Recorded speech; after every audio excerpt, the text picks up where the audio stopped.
Welcome to Washington Watch with Congressman Walter Jones. Each month, we take a look at the events happening in Washington, D.C. and how they affect our lives here in eastern North Carolina.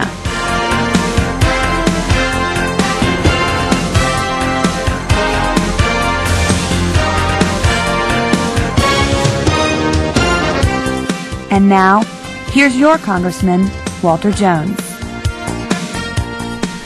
Welcome to the March edition of Washington Watch. Today's guest is a very dear friend of mine, and not only is he a friend of mine, he's a friend of the American people, and I'll explain that in just a moment. But it's Congressman Ron Paul from the 14th District of Texas.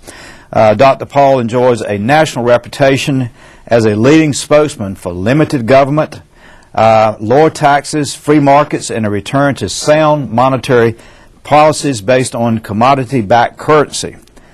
He serves on the House Financial Service Committee, the International Relations Committee, as well as the Joint Economic Committee. In 1988, Dr. Paul was the Libertarian Party's candidate for the United States presidency. Most recently, he was a Republican candidate for the presidency in the year 2008. I've met his lovely wife, and she is a very lovely person, Carol. They reside in Lake Jackson, Texas, and they're proud parents of 5 children and 17 grandchildren. Dr. Ron Paul, thank you for being on the show today. Good to be with you, Walter. I remember the last time you were on, it was right before you officially announced, but you had announced that you were going to be a candidate for the presidency on the Republican Party. And Ron, I want to tell you that you have a lot of supporters in the 3rd District of North Carolina.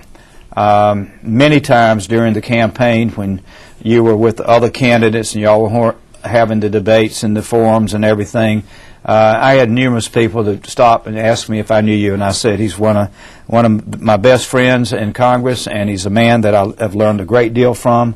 Member of the Liberty Caucus, and today I want to have you speak about the fact, going back to the bailout, but even in the last 2 weeks, the United States government has spent $1.2 trillion on programs.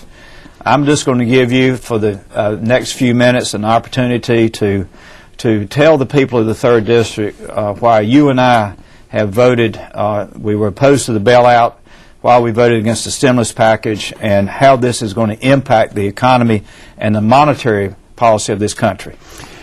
Well, very simply, and I know you've heard me say this before, we got into trouble because we have spent too much money, our deficits are too high, and then we resort to printing money, which is the inflation. And we've been doing this for not a year or two, but for a decade or two, and finally that financial bubble has burst. So what are the leaders of our country saying, both congressional and the executive branch leadership, even in the previous administration and the previous Congress? That is that we need to spend more money, run up a bigger deficit, and print more money. It's absolutely makes no sense, and yet we're doing exactly the thing that got us into trouble, and we think that's going to get us out of it.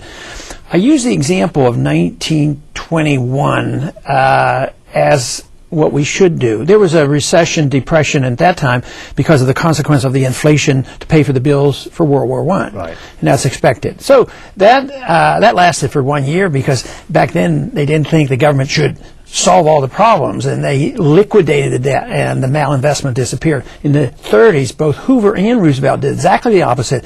That depression didn't end until the end of World War II. That's when we got back on our feet again. So if you recognize the cause, you certainly wouldn't pursue those same policies, and that is why I argue the strong case for fiscal restraint.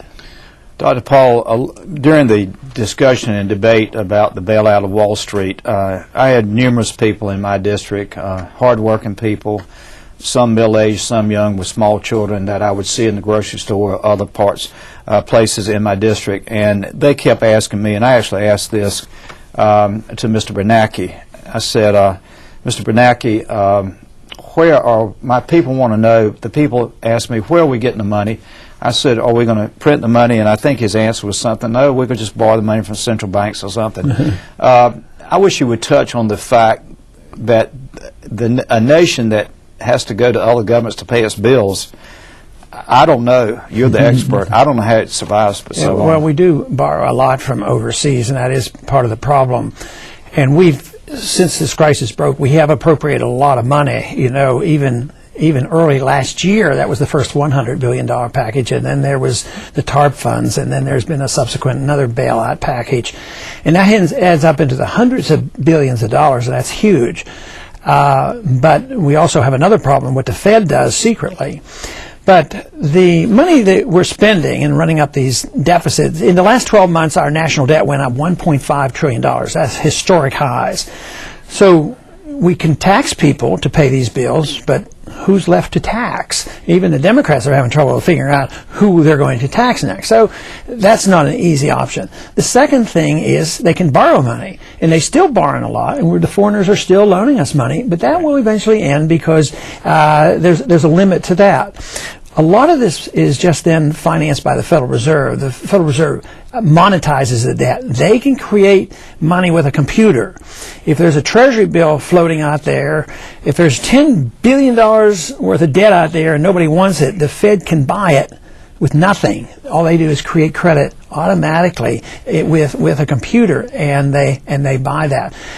But what really bothers me the most is not all this spending, everything is bad and getting in this trouble was a mess. It's the fact that the Fed can extend credit and buy up assets on the QT. They're doing that. And if you add up what the Congress has done plus what the Fed has done, the obligation now is $9.3 trillion. And quite a few of those trillions, matter of fact, most of that has come from the Fed. And of course, we're not allowed to find out exactly what the Fed is doing. We have enough trouble figuring out what the Treasury is doing, let alone the Fed. Today, I believe that you will soon be introducing legislation. On the floor, you asked me and all the members, both Republican and Democrat, to join you in this legislation dealing with the Federal Reserve. Would you maybe explain that to the viewers, because you will be introducing this soon, I think? Yeah, well, matter of fact, I did get a chance after we talked, and I appreciate your support on this bill. But I am not the kind to be overly aggressive and go out and get the names and sign up and do the legwork that I should do. But while we were sitting there, it was rather amazing. You and I were talking, and before I knew it, I had 12 signatures on, which is pretty good when I didn't even get off my chair. And we had, maybe about 5 Democrats came over, which tells me it's a ripe issue. And what it is, it's a Federal Reserve Transparency Act. Right.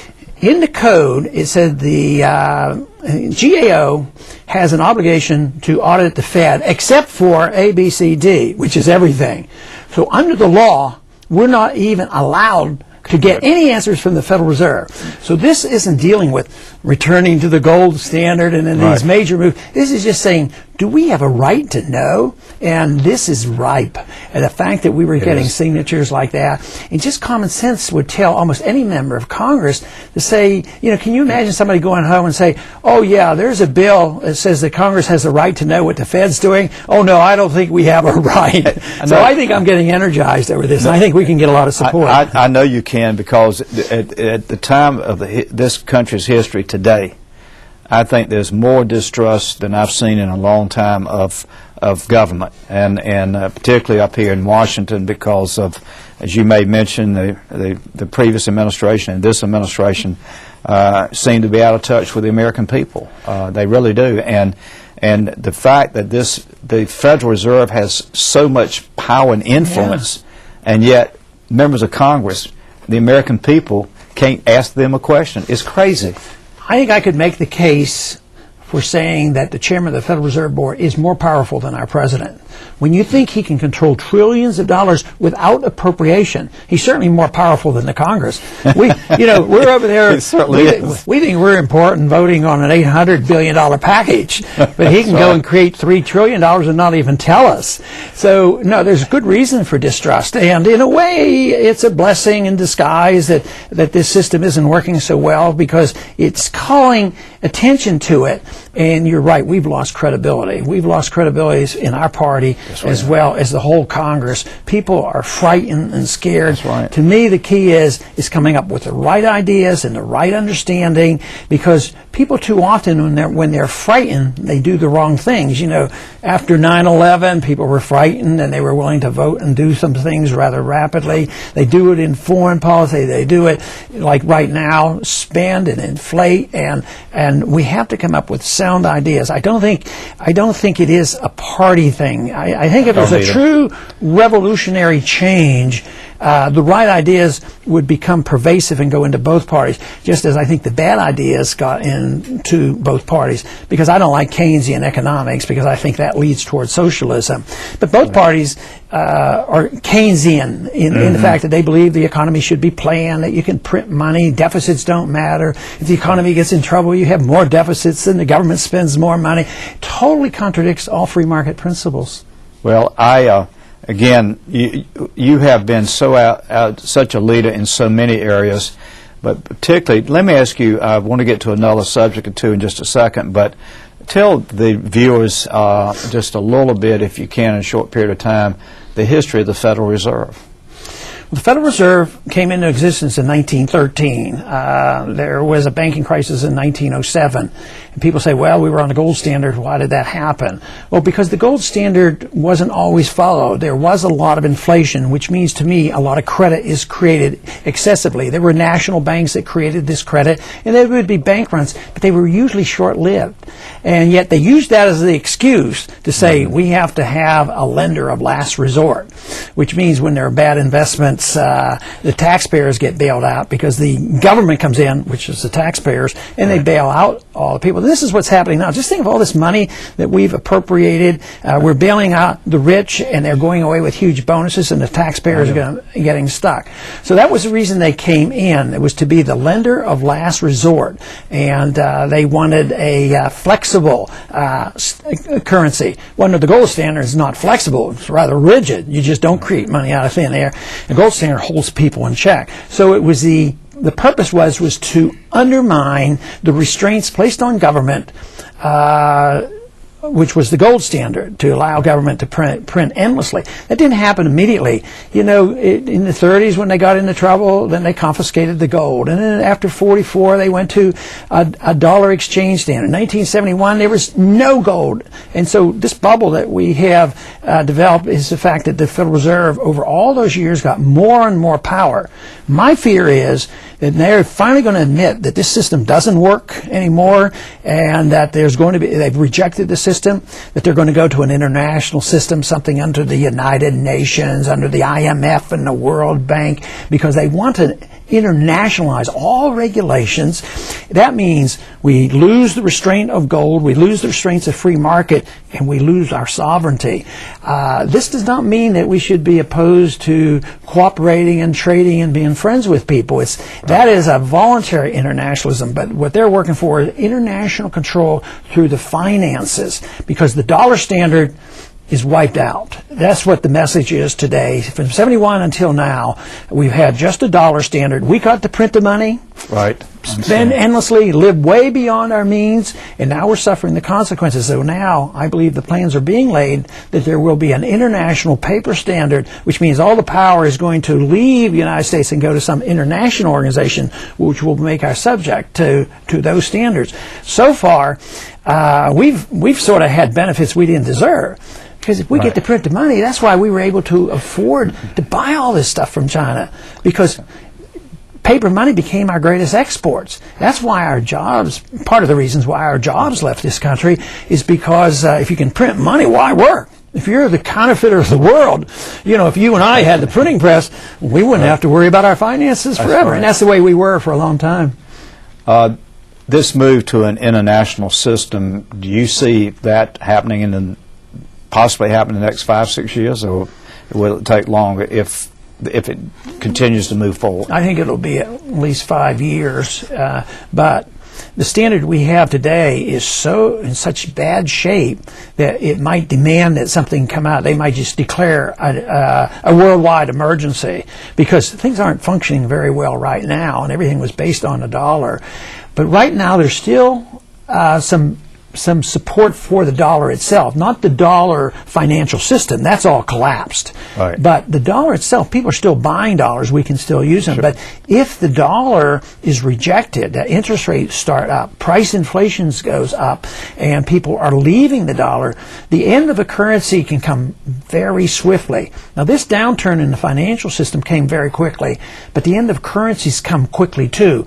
Once people realize there's trust in the currency right now, it's not deserved, but there's trust in it because we're an economic powerhouse and we have a military powerhouse. But as you have studied and have expressed your concern about the burden placed on our military, that is precarious. So if we lose that image and we lose this idea that we're not the economic power and the economic power is moving east into Asia, then they'll say, hey, time to leave the dollar. That could precipitate a crisis and require that something be done next year or the year after because the foundation has been eroded. And that could happen. My guess is it's not going to happen for 5 years or so.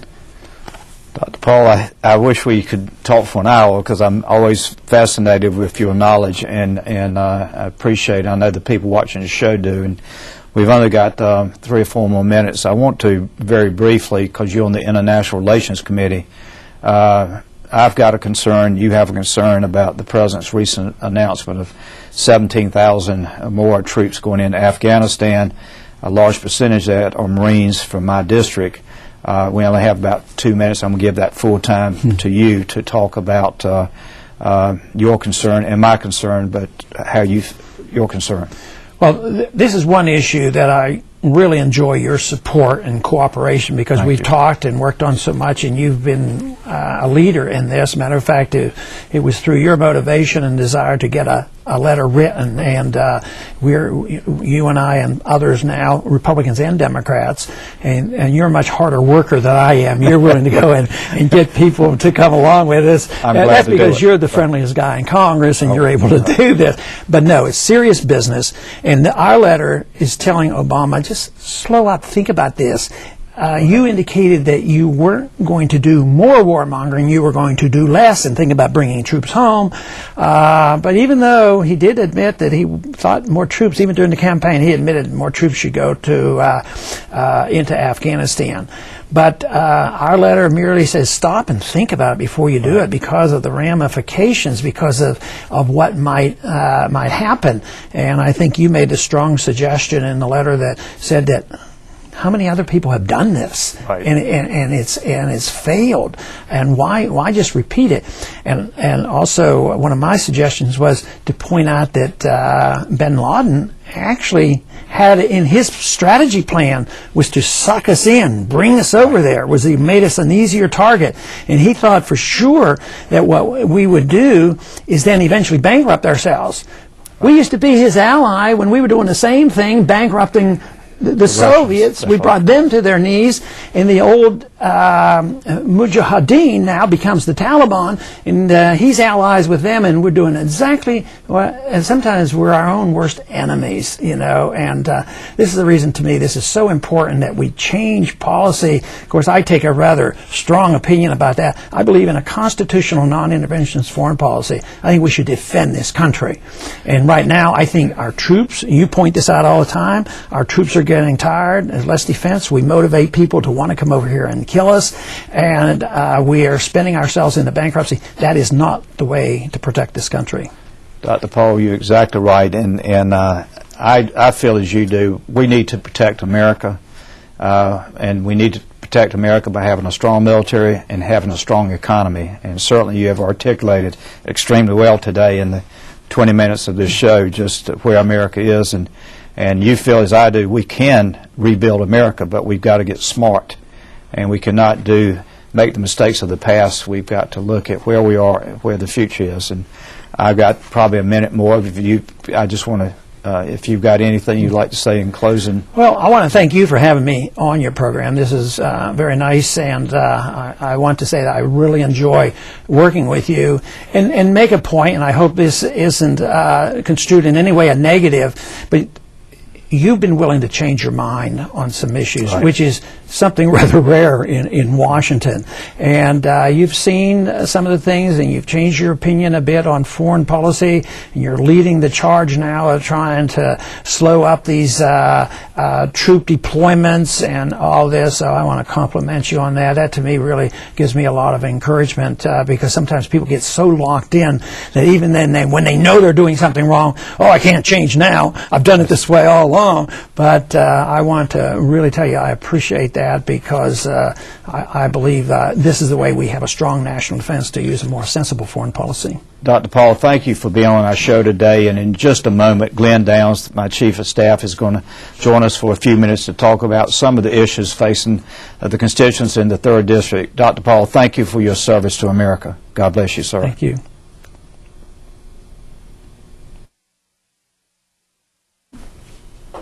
Welcome back to the second part of the March edition of Washington Watch. Glenn Downs, my friend and Chief of Staff for the 3rd District office. Glenn, thank you for joining us, and time's a little bit shorter now because Dr. Paul had a lot to say. He's an important man to listen to, and it's curious because most of the people contacting your office by phone, fax, email, we get a lot of calls and questions, and people are not shy about voicing their opinions. Also, are asking questions and voicing opinions about some of the issues that you and Dr. Paul just talked about.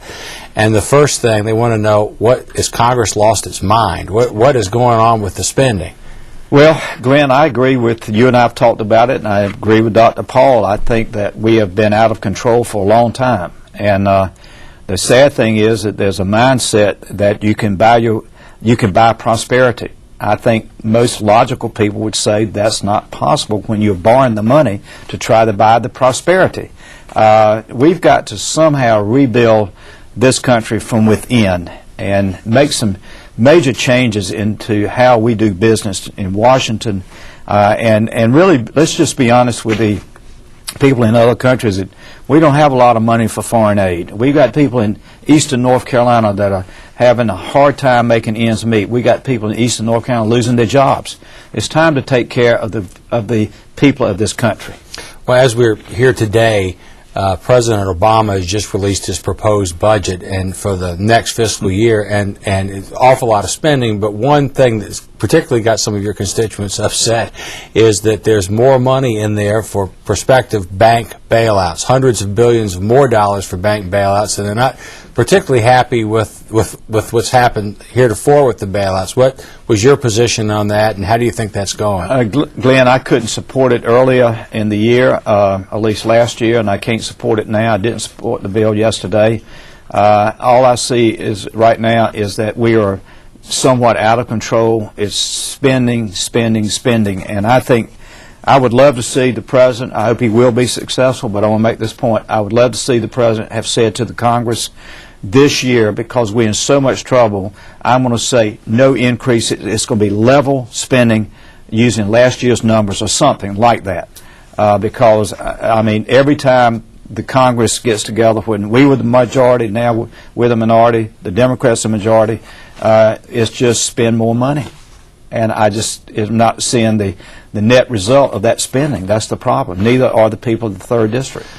Well, one of the things that the people of the 3rd District also aren't seeing is a lot of job creation. And you and Dr. Paul spoke of jobs going overseas to China, and talked about the increase in the debt, and we send our money over there and we send our jobs with the money.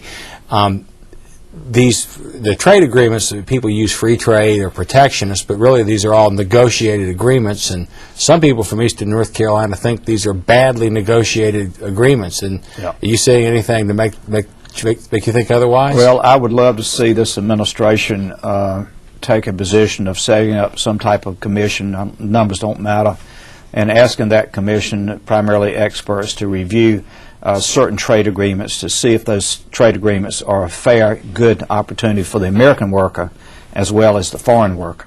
We've got to start taking care of American jobs. We've got to start creating American jobs, and we really have to do a better job than what we've been doing the last few years. On the foreign policy front, one of the things, and there's been a number of news stories that people have called in and commented on. One is stories about narco-terrorists in Mexico, actually having taken over some of the border towns and cities, and the no government to speak of there. Stories of riots overseas, places like Pakistan. You're on the Armed Services Committee, and your access, obviously you can't talk about classified information, but you have access to a lot of classified briefings. What are the biggest challenges you think are facing us right now? Glenn, I think we should be concerned about the south of the border. There's no question about that. I think obviously the Middle East is of great concern. There's some concerns about China rebuilding its military or enhancing its military. It's a pretty big military now. I think we're at a point that there's so many fragile points around the world that something could collapse overnight. That we just, again, need to start thinking about how do we rebuild this country. How do we strengthen our military? Our military, God bless them all, they're worn out. They keep going. They keep fighting for this country. They are special people. And yet the military, both Army and Marine Corps, are really stressed, and certainly that means the families are stressed. So we just need to rebuild this country. We need to take care of America first, and worry about the world second, in my opinion, unless we are attacked. Well, along those lines, you mentioned foreign aid, I think, with Dr. Paul, probably the issue. And we keep, despite at the same time we're borrowing lots of money from overseas, people are complaining and calling in, complaining about stories they're reading about commitments for the U.S. government's making to spend money on foreign aid projects overseas, and they don't understand how it makes sense to borrow money from overseas in order to send money from overseas. And are the people of Eastern North Carolina on track? Well, Lynn, because just a few seconds, I agree with the people of Eastern North Carolina on this, because it makes no sense. We got to take care of the American people first and worry about the foreign people second. I'm sorry, with that, we've got just 22 seconds left, and I want to thank you for watching this show. I hope this has been interesting and informative, and I want to thank you again for the support. And when our office can be of help, please give us a call. And I ask God to continue to bless our men and women in uniform, and I ask God to please continue to bless America. Thank you for watching the show, and good day. Thank you for taking the time to join us for Washington Watch.